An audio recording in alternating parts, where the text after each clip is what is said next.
ರಾಜ್ಯ ಕಾಂಗ್ರೆಸ್ನಲ್ಲಿ ಸಿಎಂ ಪಟ್ಟದ ಫೈಟ್ ಫೈನಲ್ ಹಂತಕ್ಕೆ ಬಂದಂತಾಗಿದೆ. ಪಂಚರಾಜ್ಯಗಳ ಫಲಿತಾಂಶದ ಬಳಿಕ ಹೈಕಮಾಂಡ್ ನಾಯಕತ್ವ ಬದಲಾವಣೆ ಬಗ್ಗೆ ನಿರ್ಧಾರ ಕೈಗೊಳ್ಳುವುದು ಖಚಿತವಾಗ್ತಾ ಇದೆ.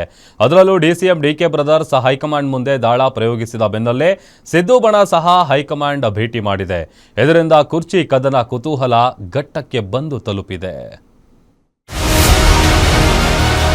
ಹೈಕಮಾಂಡ್ ಮುಂದೆ ಕುರ್ಚಿ ದಾಳ ಉರುಳಿಸಿದ ಬ್ರದರ್ಸ್.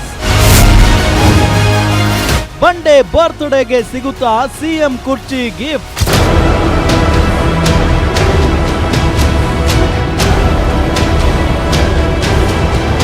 ರಾಜ್ಯ ಕಾಂಗ್ರೆಸ್ನಲ್ಲಿ ಕುರ್ಚಿ ಫೈಟ್ ನಿಲ್ಲೋ ಲಕ್ಷಣಗಳೇ ಕಾಣ್ತಿಲ್ಲ.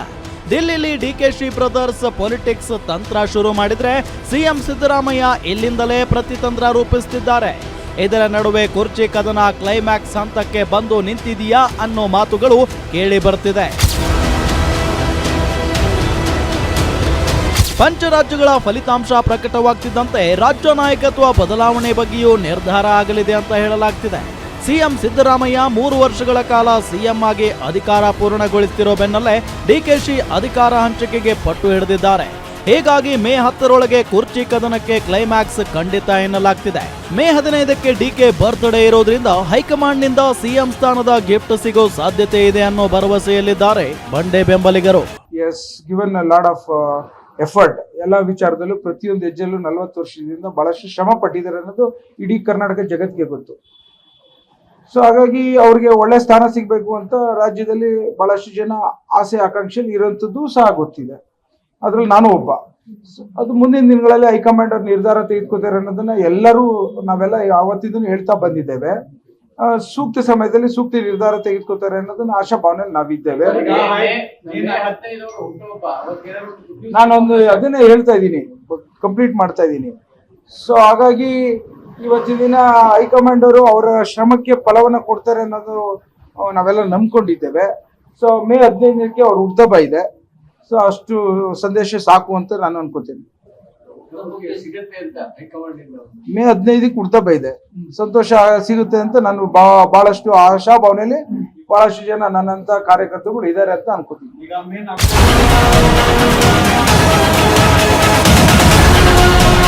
ಇನ್ನೊಂದೆಡೆ ಡಿಕೆ ಶಿವಕುಮಾರ್ ಹೈಕಮಾಂಡ್ ನಾಯಕರ ಭೇಟಿಯ ಬಗ್ಗೆ ಗೃಹ ಸಚಿವ ಪರಮೇಶ್ವರ್ ಪ್ರತಿಕ್ರಿಯೆ ಕೊಟ್ಟಿದ್ದು, ಮಾಡೋದೇ ರಾಜಕೀಯ, ಇದರಲ್ಲಿ ಬೆಳವಣಿಗೆ ಏನು, ಅದಕ್ಕೆ ಅಲ್ವಾ ರಾಜಕಾರಣ ಅಂತ ಹೇಳೋದು ಅಂತ ಪ್ರಶ್ನಾರ್ಥಕವಾಗಿ ಹೇಳಿದ್ದಾರೆ. ಅಲ್ಲ, ರಾಜಕೀಯ ಮಾಡೋದೇ ರಾಜಕೀಯ, ಏನು ಬೆಳವಣಿಗೆ ಅಲ್ಲಪ್ಪ. ಈಗ ಇದು ರಾಜಕಾರಣ ಅಂತಾನೆ ಹೇಳೋದಲ್ವಾ. ರಾಜಕಾರಣ ಅಂತ ಡೆಫಿನೇಷನ್ ಏನು ಹೇಳ್ತಾರೆ ಅದರಲ್ಲೇ ಇದೆಲ್ಲ ಬಂದ್ಬಿಡುತ್ತೆ. ಅದಕ್ಕೆ ಪ್ರತ್ಯೇಕವಾಗಿ ರಾಜಕೀಯ ಅನ್ನೋದು ಏನಿಲ್ವಲ್ಲ, ಅದೇ ರಾಜಕೀಯ.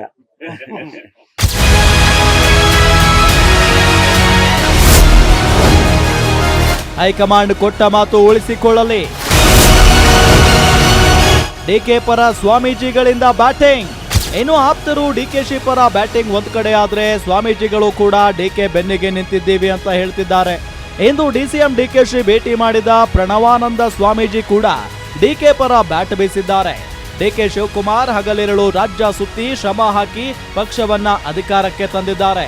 ಆದ್ರಿಂದ ಹೈಕಮಾಂಡ್ ಕೊಟ್ಟಿರೋ ಮಾತು ಈಡೇರಿಸಬೇಕು ಅಂತ ಹೇಳಿದ್ದಾರೆ. ಈ ವಿಷಯದಲ್ಲಿ ಹೈಕಮಾಂಡ್ ಒಂದು ಸ್ಟ್ರಾಂಗ್ ಡಿಸಿಷನ್ ತೆಗೆದುಕೊಳ್ಳಬೇಕಿತ್ತು.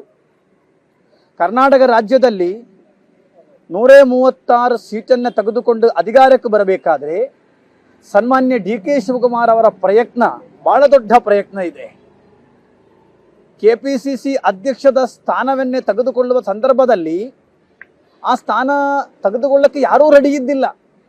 ಆದರೆ ಶ್ರೀಮತಿ ಸೋನಿಯಾ ಗಾಂಧಿ ಅವರ ಮಾತಿನ ಮೇಲೆ, ಡೈರೆಕ್ಷನ್ ಮೇಲೆ ಅವರು ಕೆಪಿಸಿಸಿ ಅಧ್ಯಕ್ಷ ಸ್ಥಾನವನ್ನೇ ತೆಗೆದುಕೊಂಡ್ರು. ಅದಾದ ಮೇಲೆ ರಾಜ್ಯ ತುಂಬ ಸುತ್ತಿದರು, ಹಣ ಖರ್ಚು ಮಾಡಿದರು, ಸಮಯ ಕೊಟ್ಟರು, ಇದೆಲ್ಲ ಮಾಡಿ ಪಕ್ಷವನ್ನೇ ಅಧಿಕಾರಕ್ಕೆ ತಂದರು. ಇವತ್ತು ಸನ್ಮಾನ್ಯ ಡಿಕೆ ಶಿವಕುಮಾರ್ ಅವರು ಯಾವುದಾದ್ರೂ ಒಂದು ತಾಲೂಕು ಕೇಂದ್ರಕ್ಕೋ ಡಿಸ್ಟ್ರಿಕ್ಟ್ ಕೇಂದ್ರಕ್ಕೋ ಹೋದರೆ ಅಲ್ಲಿ ಬರುವವರು ಜಾತಿ ನೋಡಿಕೊಂಡು ಬರೋದಿಲ್ಲ. ಅಲ್ಲಿ ಕಾಂಗ್ರೆಸ್ನ ಪಕ್ಕ ಕಾರ್ಯಕರ್ತರು ಬರ್ತಾರೆ. ಯಾಕಂದರೆ ಕಾಂಗ್ರೆಸ್ಸಿನ ಪಕ್ಕ ಕಟ್ಟಾಳರಾಗಿ ಕೆಲಸ ಮಾಡ್ತಾರೆ. ಅವರು ಜಾತಿ ಅಂತಕ್ಕಂಥವ್ರು ಯಾವತ್ತೂ ಕೂಡ ನೋಡಿ ಬಂದವರಲ್ಲ. ಆದರೆ ಇವತ್ತಿನ ವ್ಯವಸ್ಥೆಯಲ್ಲಿ ಕಾಂಗ್ರೆಸ್ ಹೈಕಮಾಂಡ್ ಏನು ಮಾತು ಕೊಟ್ಟಿದ್ದಾರೆ ಸನ್ಮಾನ್ಯ ಡಿ ಕೆ ಶಿವಕುಮಾರ್ ಅವರಿಗೆ, ಅದು ಕೂಡಲೇ ಈಡೇರಿಸಬೇಕಾಗುತ್ತೆ.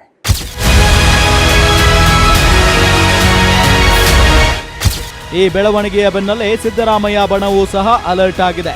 ಡಿಕೆ ಬ್ರದರ್ಸ್ ದೆಹಲಿಯಿಂದ ಬರ್ತಿದ್ದಂತೆ ಸಿದ್ದು ಟೀಮ್ ದೆಹಲಿ ಕಡೆಗೆ ಹೋಗಿದ್ದು ಕುರ್ಚಿ ಕದನ ಕುತೂಹಲ ಘಟ್ಟ ತಲುಪಿದೆ. ವೀರೇಶ್ ದಾನಿ, political bureau, guarantee news, Bengaluru.